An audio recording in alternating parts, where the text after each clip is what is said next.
We are on the way to the theater machine.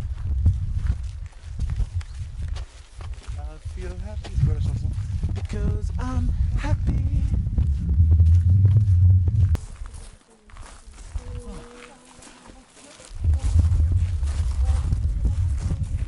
Okay, so I'll take you for a little guided tour then. And Greg gave me the perfect opening. He asked how old is this red house? And it was built in 1910. And it was built there. It has never been a village where we are now. But the kids were living in the forest, scattered around here in the north. And they should have equally far to go to school. So it was like a question of justice to put the school here in that sense, to take care of them, those kids. And there are nice stories from the village about people coming here by pathways through the forest. It was a school for like 25 years. But then the village center was moving that direction. So then slowly, because it was more industries in this side of the village earlier, and then they started to move that direction, and then there wasn't enough kids here to be here. So it was a school until 1910, 1935, something like that. And then, I don't really know, but in the 40s there was an artist who moved in here, and his name was Oskar Hagren. And he had a brother also, Axel, and some of the paintings were on the wall. It's his and his brother's paintings that are there. So that used to be his atelier, as far as I can understand. And he lived there for some 10, 15 years. And then he actually drowned in this lake. Really? Yes, at some time in the 50s, in the fall. But I don't really know very much about that I can share. But then it became like a house for associations. So like in the 60s, the like Social Democratic Youth Club would use this space and have their parties here and stuff like that. So it functioned like a party place. So, I mean, you see, all the things go together very nicely. And then it became private. So I showed some of you last night. I don't know if I showed everyone, but also inside there is a photograph of a very nice-looking man with a hat and a woman. And so his granddaughter owned this house then for 25 years, and they would have like summer vacation, midsummer celebration, that kind of things. And then in mid-90s it was sold to a folk music guy, and he had the idea of creating like a folk music place here. And then he sort of realized, and then we started to rent this house from him. And this was in 1998. So when we started to do our avant-garde experimental research work, it was in this house, and it had no isolation. It used to be +4 when we started to rehearse. So you had to dress up very warmly. But we were very happy because we really wanted a place where we could rehearse our work.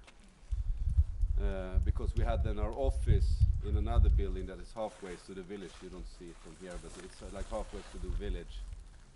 That's where we used to do festivals and stuff. And we had the idea to do what we have done here. Our intention was first to do in what is called Folkets hus in Swedish. It means like the house for people. And it comes also out of this workers' movement and the right for everyone to join in, the right for everyone to have a say. It was a way for the workers to also create a leisure space where they would have lectures, they would have concerts, they would have dance evenings, whatever all the things you can imagine. So and as we felt very acquainted with this idea, we of course thought that we should do it there in that house. But then we realized, because then we were making this 30-year plan of Teatermaskinen, which you can see it's also on the wall inside. Then we thought that we cannot have a house where we rent the spaces 1 year at a time, because it makes it impossible for us to like plan and like to invest both the energy and the whatever money we might find and all the work, you know, all that things. So in 2004 we were we are part of the same network as Bruno and La Transplanisfera, is the IETM network, which is an informal network for the performing arts. Or you are in also, perhaps? No. Because we understood, like in around the year 2000, we understood that our kind of way of doing art wasn't really fitting any part of the Swedish artistic field. So we didn't feel like we had any stage art relatives, so to speak, in Sweden. So we thought, okay, if we don't have it in Sweden, we have to go abroad and try to find them. So we found ourselves way into this IETM network. And in 2004, we were at the closing party in Milan, places. And all of a sudden, there sat a little man on a, I don't know, it's called sack, you know, this kind of full of small things that you can sit. It's very cozy. Yeah. And it was like 2 o'clock in the morning, and we had done project presentations for the full day. It was a fantastic photo exhibition on the walls, and then this man sat there, and we started to talk to him. And then it happened that he was an architect. He was also a theater director who had worked quite a lot with Grotowski in the 70s. And we thought, well, an architect and a theater director, that sounds nice. Then it happened that he had run a steel construction company that his father owned for 2 years. And we thought, aha, and he also knows how to make steel constructions. This sounds even more exciting. And then it also happened to be that he liked Bauhaus as an aesthetical style. And then we said, oh, okay, we need to talk to this guy. We'd like to go and see his theater. Because he built a theater in a village outside of Munich in 1978.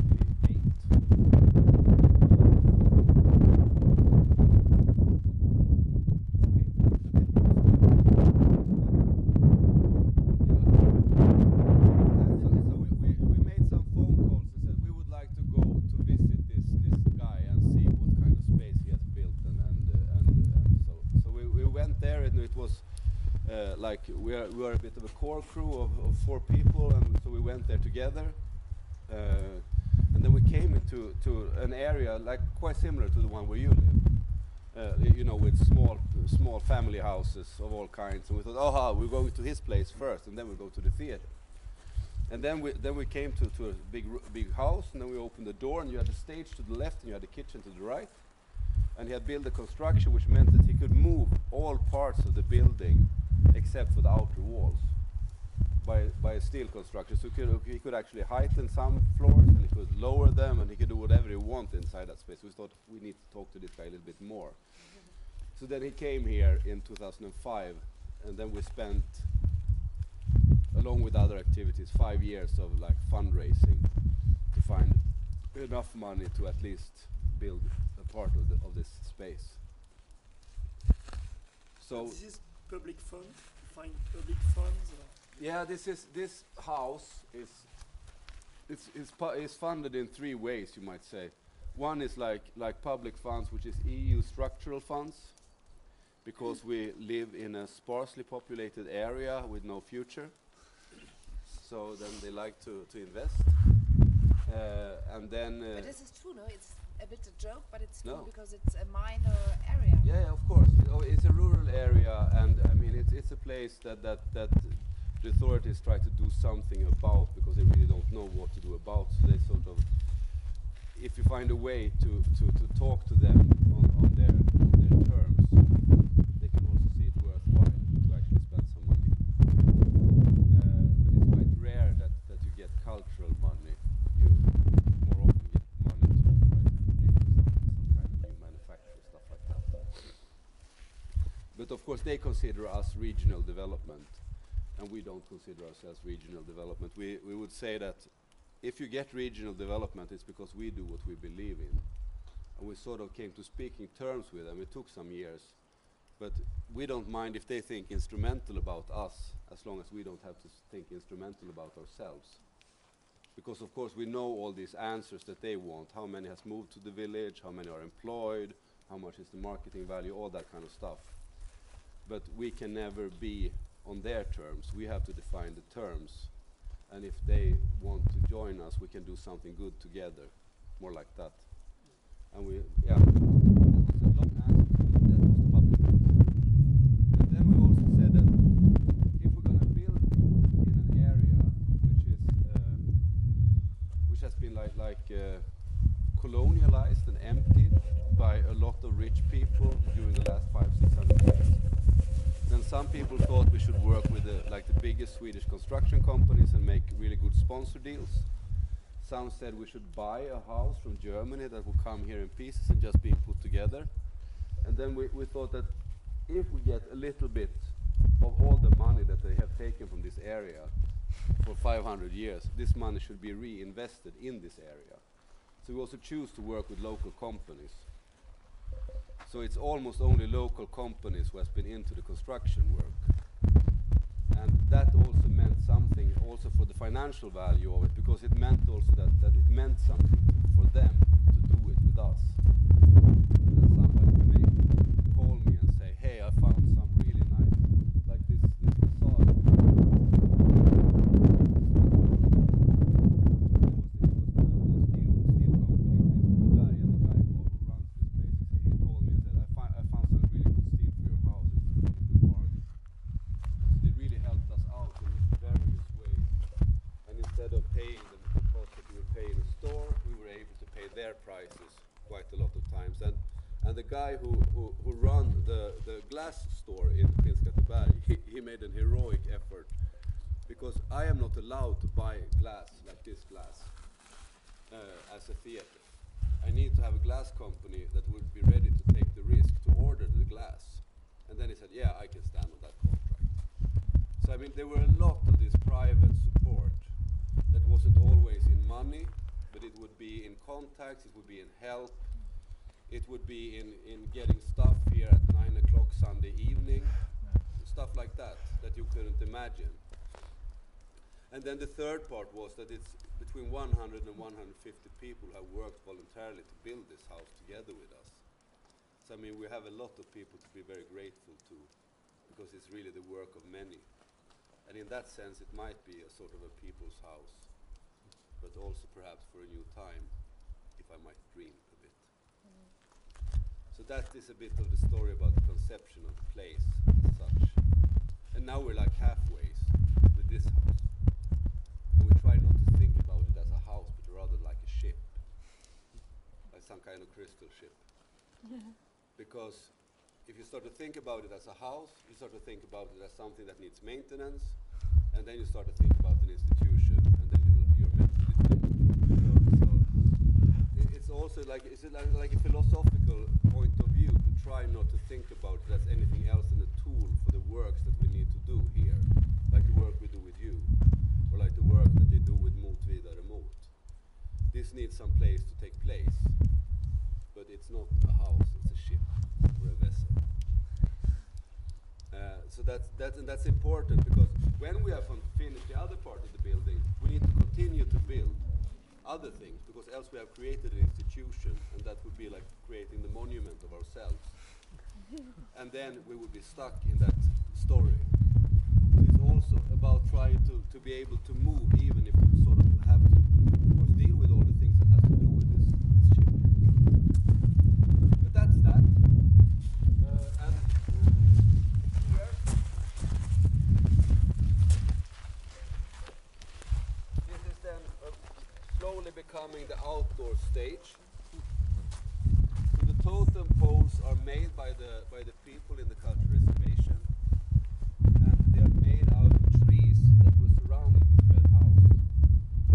And then Berit, who you met, said that we need to take care of it and to do something with it instead of taking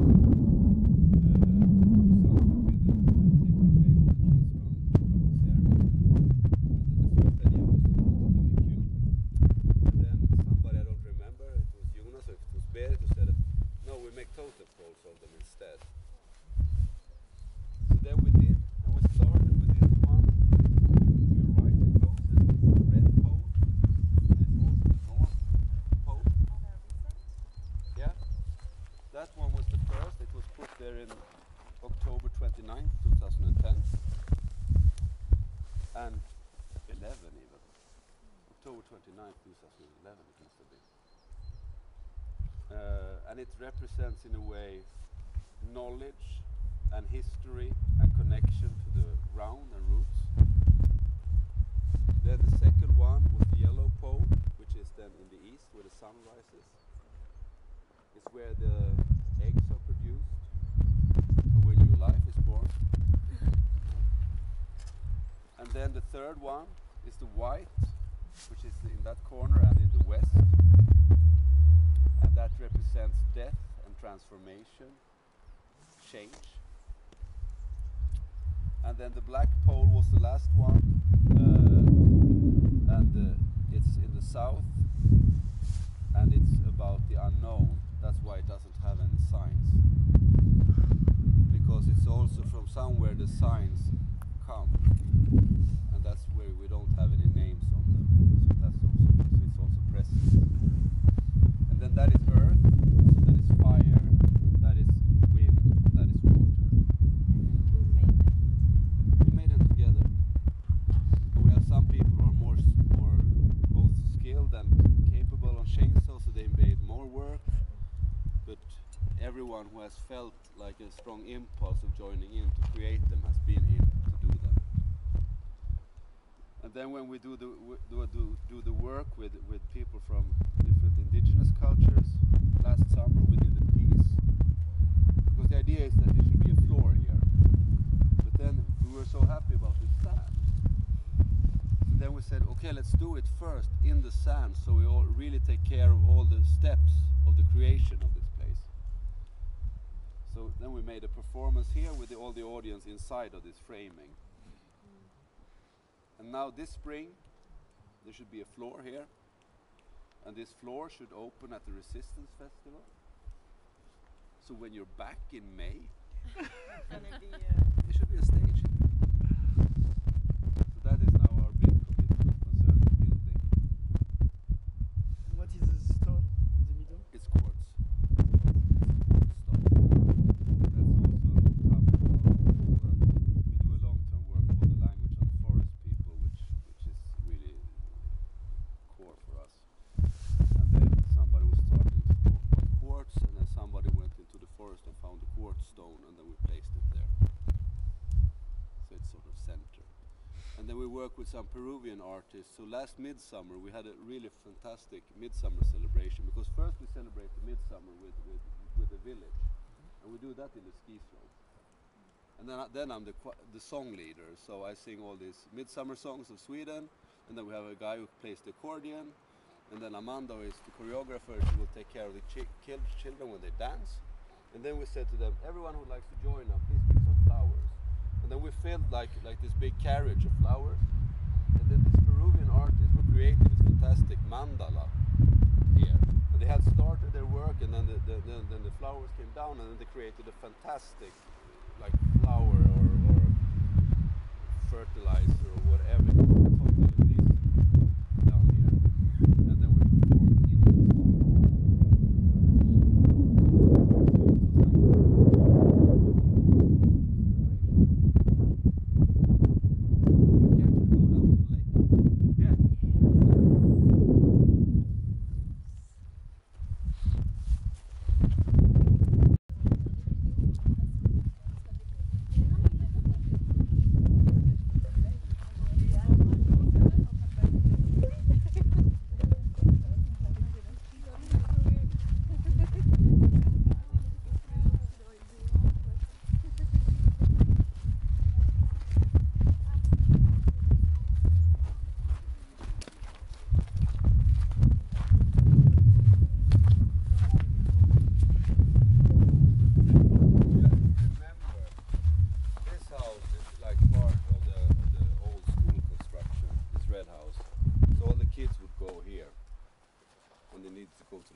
So this is like outdoor toilets. They have like 3 seats in each of them, so you can go together.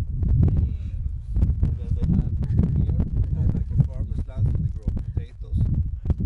Because the teacher was living in this house, so they were growing potatoes, and all the children were around here. So it's like worth remembering them as we walk there. Because without them, it wouldn't be there at all.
also a place of contemplation.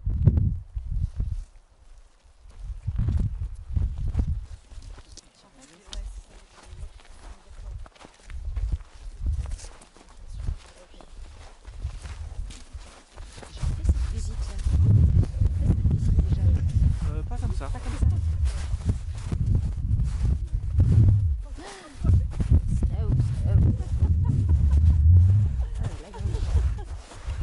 Rêver tout ça. Je disais, ce lieu n'existe pas en fait. On va se réveiller réveiller drogué drogué à à l'aéroport. Je pense qu'Anna, c'est le sujet de notre imagination quand même. Et je ne pense pas qu'il existe en vrai. On ira à la police. et tout ça.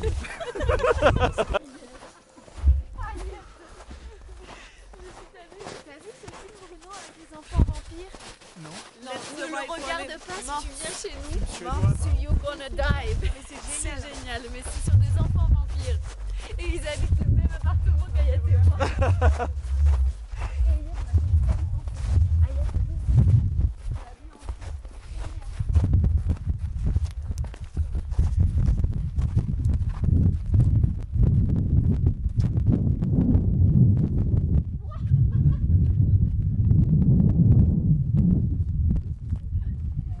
Oh my god.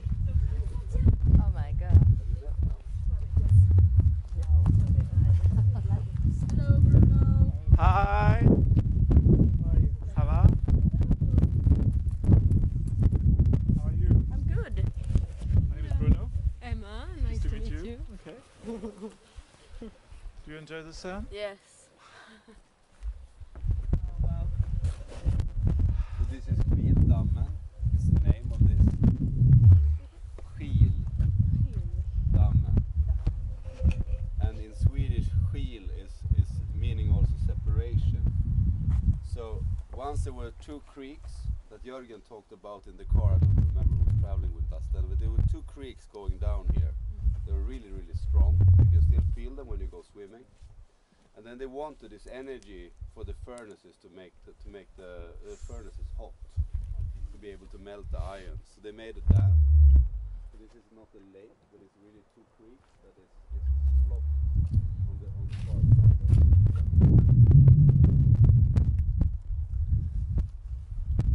And then this is the sauna. And the guy who knows how to make a sauna is sitting here in the sun with a hat. This is Marcus, if you haven't met him already. So, if you don't mind, Marcus, if somebody would need some assistance of how to make a good sauna, is it okay that they talk to you? Of course. And this can be heated at any time of your own choice. Choice, it's okay. Of course, depending on your rehearsal hours, but apart from that, it's like free to use. And we got new firewood, which is under this big heat now, next to the woodshed. More dry. Yeah, dry short one. So this, you can make an initiative of your own at any time. Just find out how it works, and it's free to use. And then, if you want, you go into the lake, but you don't have to. It's a choice, personal choice.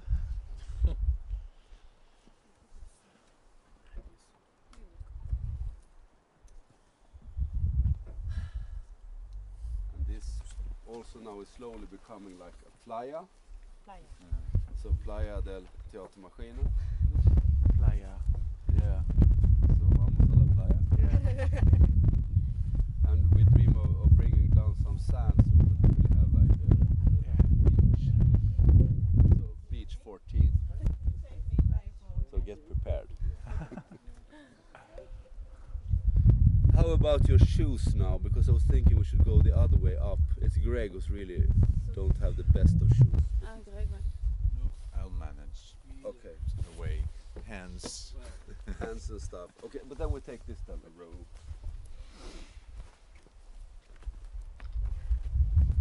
See you.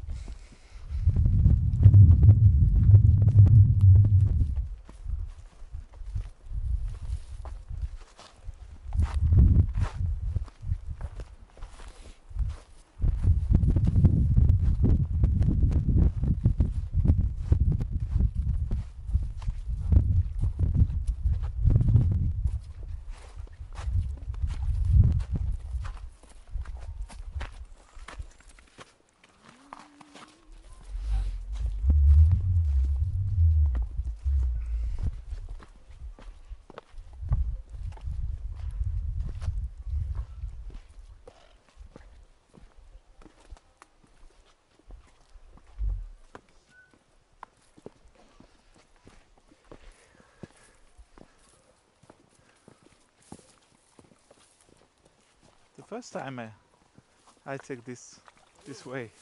Yeah, Never came here. this is the fire road. Okay.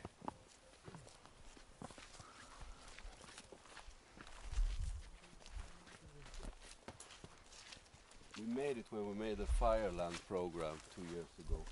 Okay. So it's really nice and we put torches and you can walk in like torchlight down this way.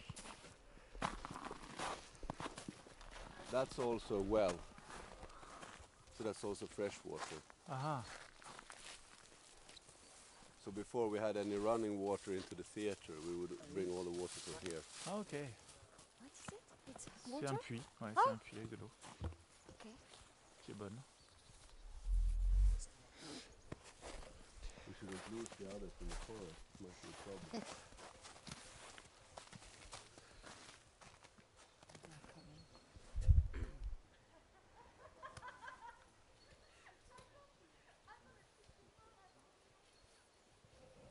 I think they are impressed.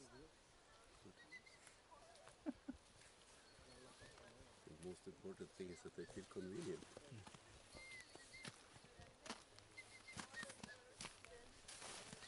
What you can hear is the sound of the Black Creek, which is just next to us there. All of the Black Creek, all the creeks that go into this water have colors. This one is the black, then comes the white, then comes the red, then comes the yellow. And you would actually see it if you see them all. They do really vary in the color shape. And this one is the black? The one that goes out here, yeah, that's the black. Je sais pas trop ce que c'est. And then we call the creek, I don't know if you've been thinking about it when driving here, but it's like a very small yellow house to your left. We like it, in the summer it is a beach. That's where the first creek enters, so it's actually 5 creeks going in. But then when they were bringing timber from the forest here, they also used one of the creeks to carry timber down to the sawmill that was down in the village. So they could take timber from really far up in the forest and then bring it on the water line. So there are also channels then going forward from this dam and onwards. But it's possible to go there, or it's really hard. No, it's not that hard, and if you like to walk, it's a good walk. And it's not that complicated. Some of them are harder to access, but I can tell you a little bit when I show you on the map. Okay.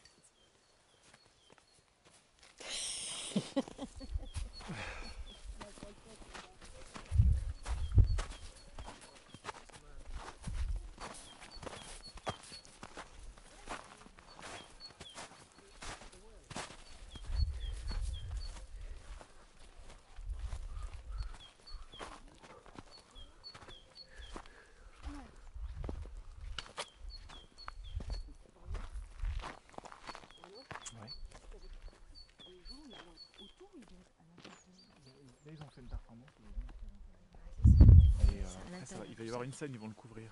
Normalement, les gens seront autour. Cet été, voilà, ils vont mettre une scène dessus. Ça paraît tellement huge. Ouais, c'est grand. It's a huge stage. Yes. Yes, it will be a huge stage, and it will be also very interesting to construct it. Because it's also about to make the carrying beams in the right places and then find pillars who can support the construction so that the floor will be flat. Yeah. And how is the sound of the voice? It's a good... It's a really good acoustics. You can really stand down there and speak to the top. Like Epido? Yeah, yes, actually. Yes, it has the same kind of sound qualities. Like this.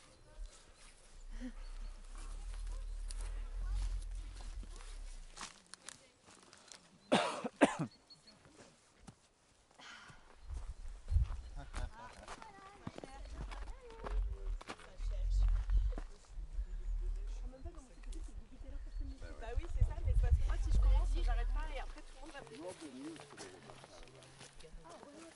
Robin was the young guy who made contact with us and wanted to...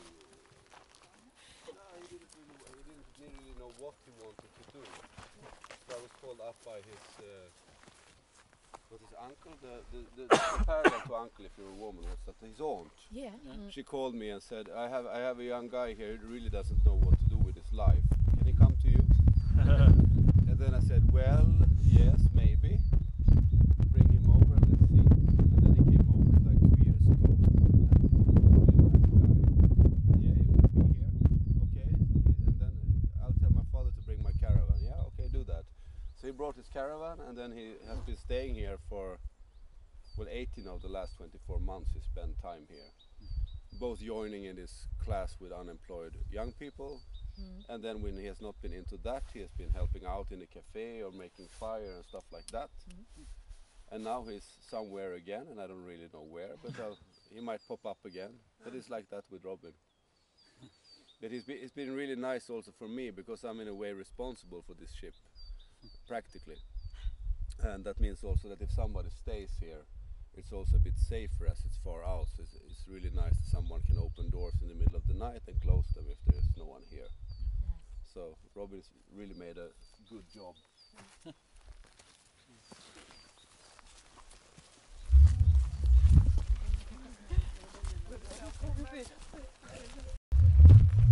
C'est vraiment un des endroits les plus incroyables que j'ai vus, enfin, les plus atypiques, les plus insolites que j'ai vus de toute ma vie. Je sais pas, peut-être que tu as vu d'autres trucs aussi incroyables dans ce réseau-là, mais là c'est quand même, ça dépasse un peu tout ce qu'on peut imaginer.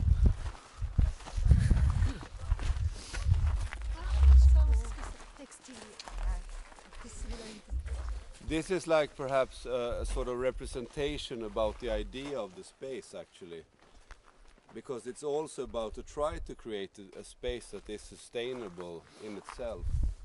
So on one part we really try not to buy new things, but to actually use things that are already produced, to at least a bit lessen our impact on the environment.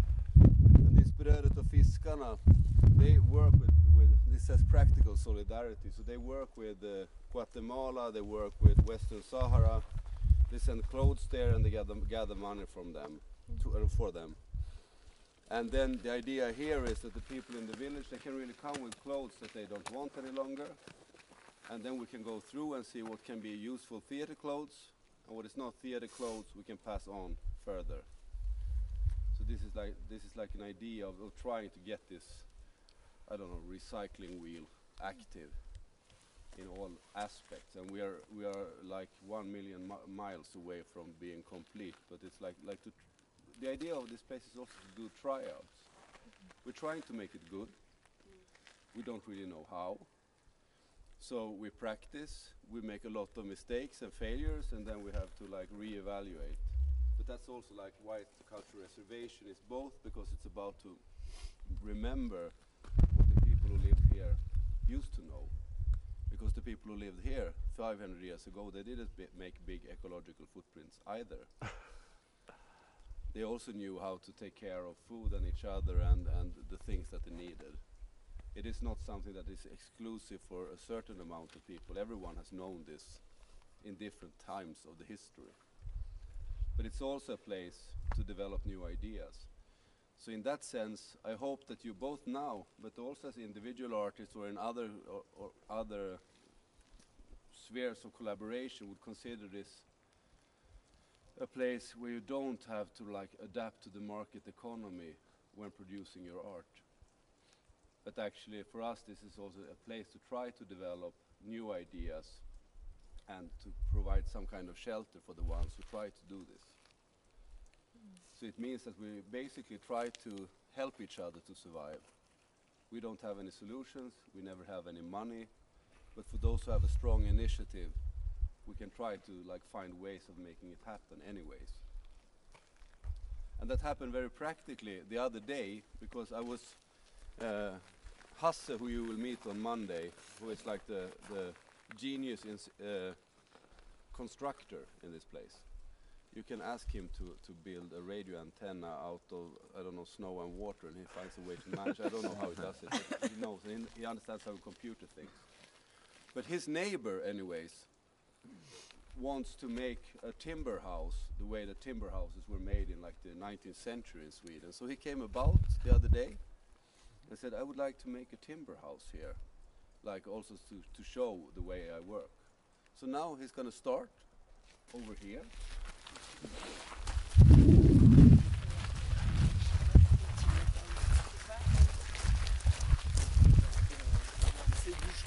Ouais, une maison de bûcheron. Ouais, une cabane de bûcheron.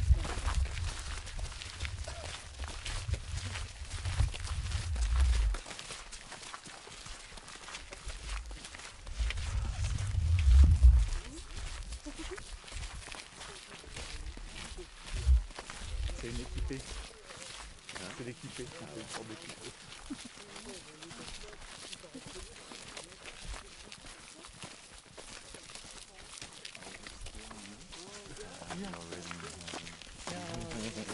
I've never been on Earth. Always in Canada.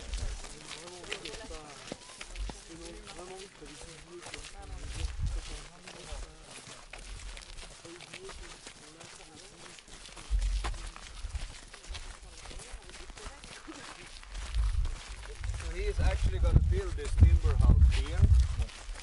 So I imagine at some time during your stay there will come a big truck with a lot of logs, and they will be placed there.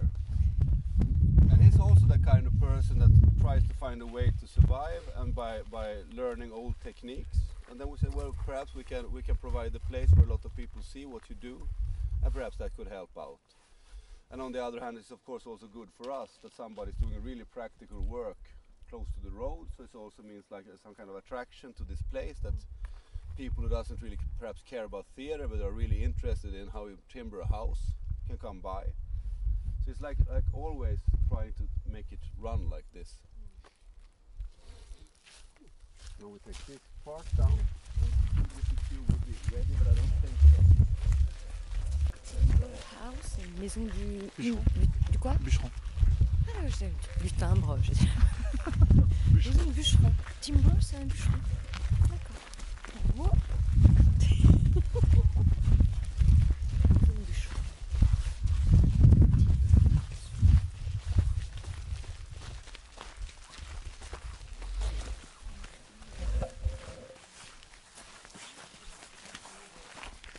Timberland.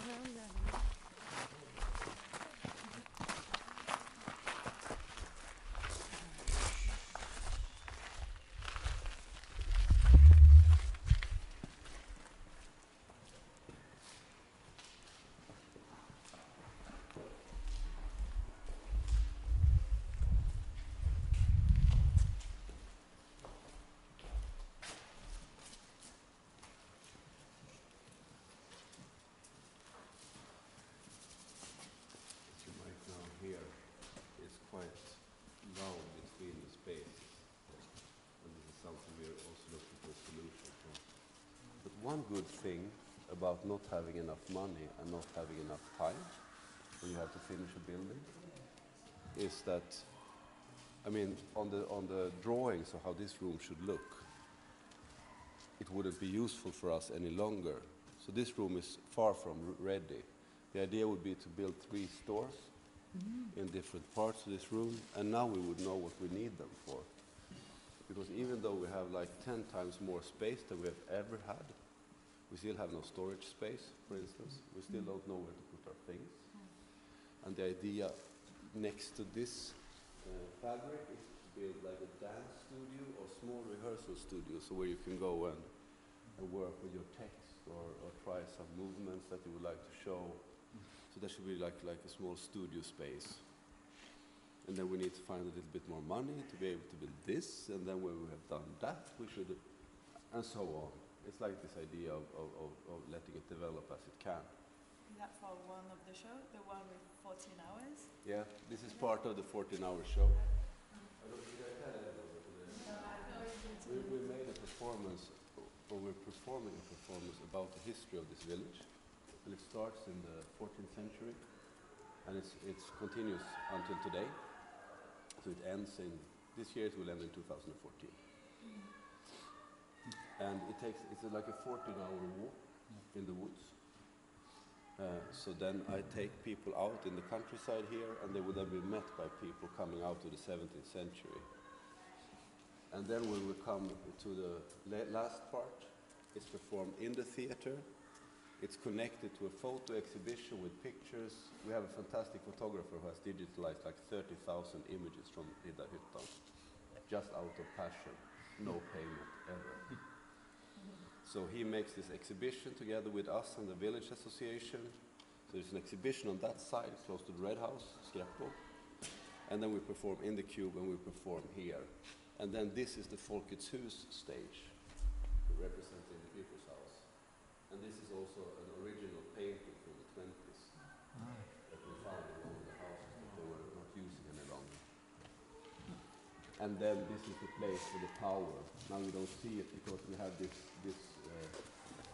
sound engineer, inventor guy who's working with the soundscapes inside the cube. So that's all these boxes of cables and stuff. But so then there's like a scene going on between these two places, and at the same time the audience is sitting here eating. So it's like quite a lot of interaction without the audience ever really interacting, in the sense that you have to come up and do something. But you're really like invited to join the story in that sense. You said there are 40 people on stage. Yeah. There are 40 actors, and there are 40 in the audience. It's very exclusive. Yeah.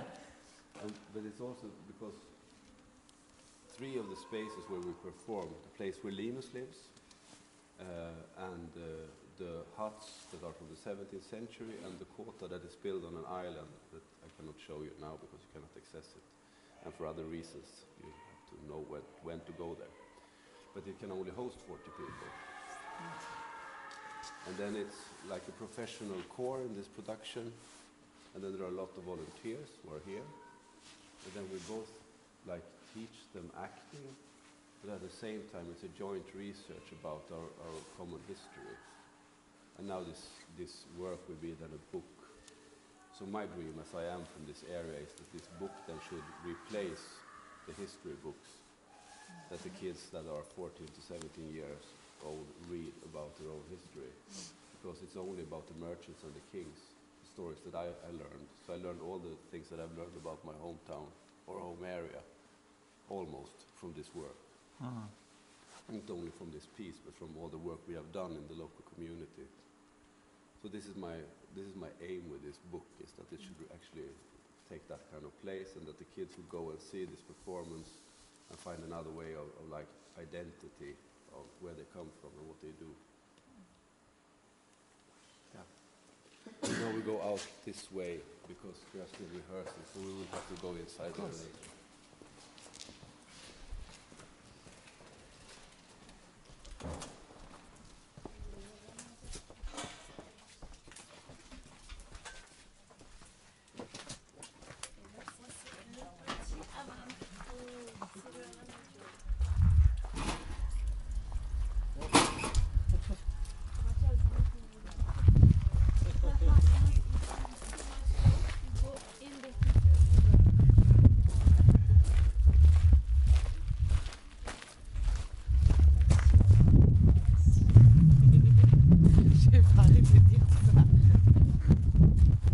Merci à toi. C'est toi qui es là.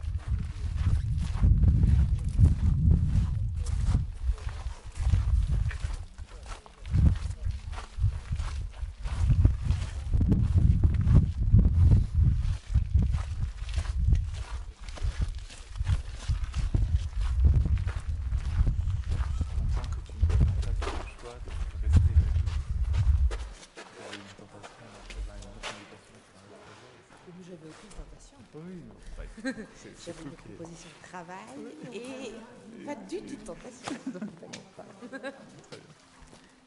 These are some of the posters from our productions. So this is a thing that we did in 2005 or 2006. It's about work, as it might be visible to you. And the guys who are represented on the images are the party leaders of the right-wing government in very Russian style. So this is the Prime Minister of Sweden.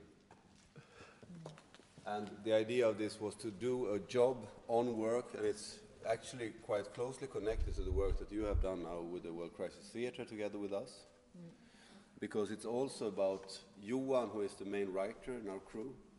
He wrote like the frame, and then we asked people from different work sites in Sweden to write their own texts into this play. And then it became like a staged essay of work. That's what it says here. And then out of this, we also made a European project together with companies in United Kingdom and in Germany and in Denmark and Finland. And then we did like pieces in all the countries, and then we joined them for a platform. So for me, of course, that's also part of my inspiration of wanting to this resistance party, because it's like a way of trying to gather a debate on where we are now. And also this became then an international network.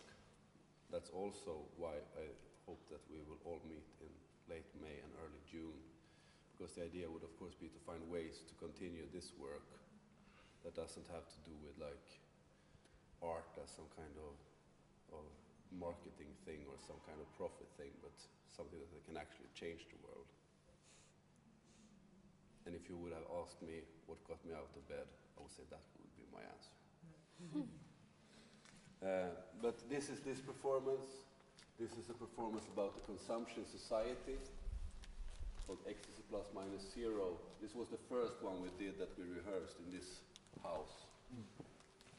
It was in a way a story about capitalism.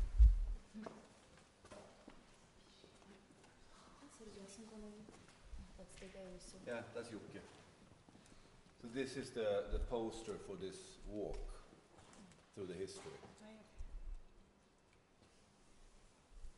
And then that is more like Bauhaus influenced the Wojciech machine, which is then the combination of Wojciech by Büchner and the Hamlet machine, and then again transformed in some kind of sampling machine into the Wojciech machine. And then Logosfeld and Svenbiet are two pieces that is still waiting for the third one. It's like a triptych. I don't know if you know, like a trilogy, but but I don't know when we will do that piece, but that will happen. They are both written also by Johan, who has written this Mot vidare mot that we are rehearsing parallel to your performance.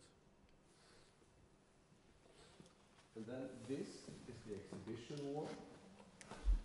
So then we use this for smaller exhibitions, often with local artists that have a place of exposition. And then we can, like for the festival, there will be also other artists. There will be, Mireia, you know, she will do a land art project in the forest around here that should open then on the final day of the festival. Mireia Sampo is our Icelandic partner. Okay. Yeah. So it's also about creating a sculptural park in the forest land, which is then on that side of the house, and then almost down to the lake, so that it can be like a walking path for sculptures and stuff. And then we dream of taking the roof off. Yeah, because there's an attic upstairs, and the idea would be then to create like an indoor-outdoor cafe with a lake view. Okay. And the idea of the whole space is that it should be performative, that it's not like any place where you cannot do anything artistically, but rather the other way around, that we always alter the buildings. We had the hippie party here, for instance. Then we built a stage between and then we had big fabric, and then we had pillows on the floors, and then we were singing Doors and California Dreaming and stuff like that, and invited everyone from the village, so it can be like that as well. I could go for ages, but I'll just say one more thing. I promise we'll go inside.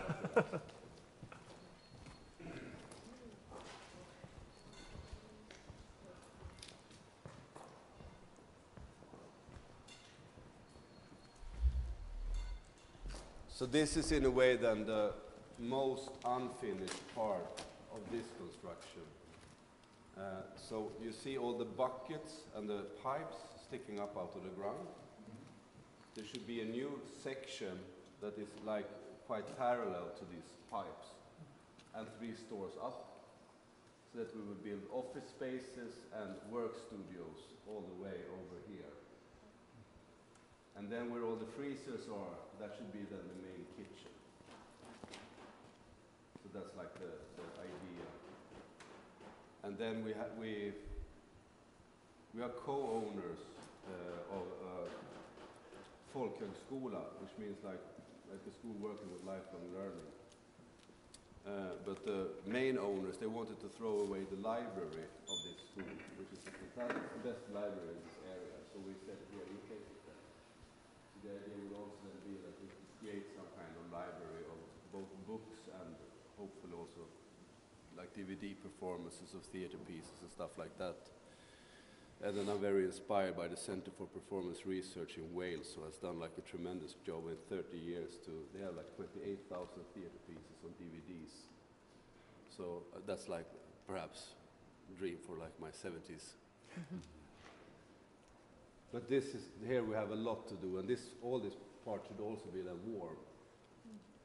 So this should also be like an interior space, and then this should be some kind of public meeting space.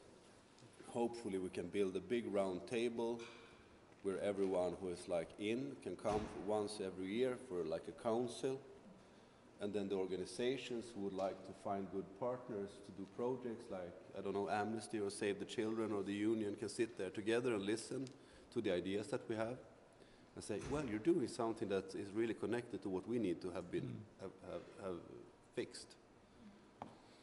So that's also like to try to find always this interaction with the civil society and with everyone who really has the knowledge that, well, that can promote some change. Okay, go inside. Yeah. Go.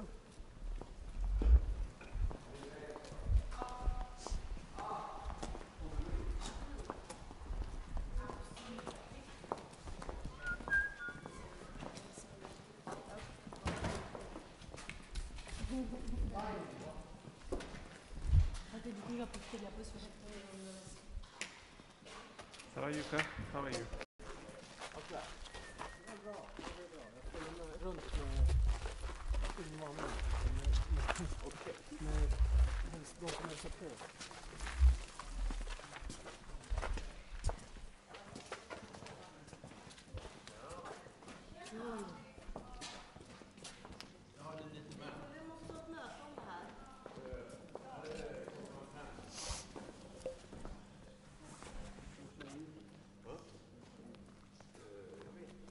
So we'll just be very, very brief because they have a run through it quite soon.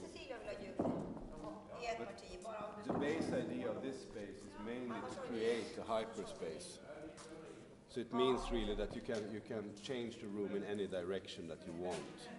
So even if it looks now a little bit fixed or organized, the other day it can be totally tossed around. There can be 7 different spaces where you perform. We've done that in different montage where we invite artists to do shorter pieces on one subject, and then we have combined them into one long piece for 8 hours, and then we move them over to different positions. And for the moment, the room can be entirely grey, or it can be almost entirely black. So it's also to find ways of moving or really reshaping this room all the time. And now we are really in a situation of technical construction. So I think that in the mornings before you come, we will do some technical work here. The idea would be to get those beams up, so you will have for lighting. But then this sky lift broke down this Friday, so I have to fix that first, and then we will do some piping work in the roof. And then that's the sound booth, so that you can run the sound system. And then there's floor heat here, and the idea with that is, of course, that as you don't use that much clothing, if you work as an actor or a dancer, you should freeze your feet. So, and that was, I'm very, very happy about that solution, instead of having radiators that just blow air into the sky. Yeah. So it's quite all right to be here in January too, but then we have to do a lot burn a lot of firewood, because it's all based on our own work. So if we're not good at heating our stove, this room is not hot. And it's always a point of balance. Sometimes it becomes too hot, sometimes it becomes too cold, and it's always like this. You tell me when you work if it's hot enough or too cold, and we will have to navigate in this.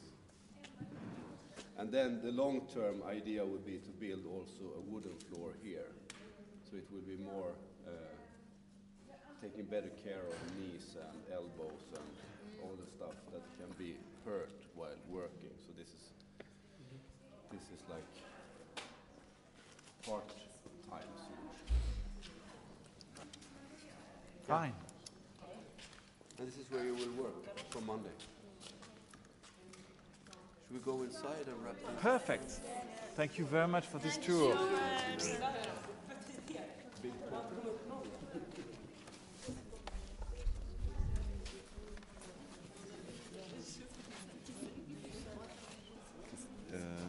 Qu'est-ce qu'on fait maintenant? Je crois qu'on va faire le break.